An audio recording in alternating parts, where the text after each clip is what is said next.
केळीच्या बागेतून केळी कटिंग करून आणलेली आहे.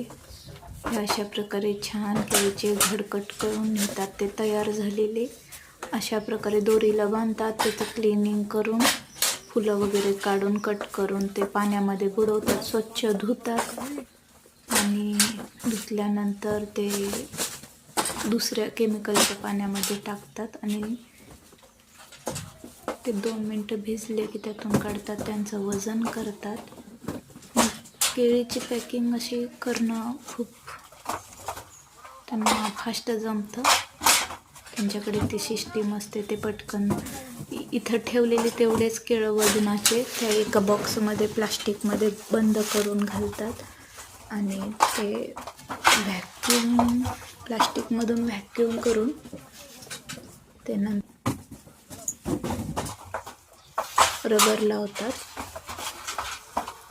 आणि मग व्हॅक्यूम केल्यानंतर रबर लावून बॉक्स पॅक करून ते वरती लोड करतात.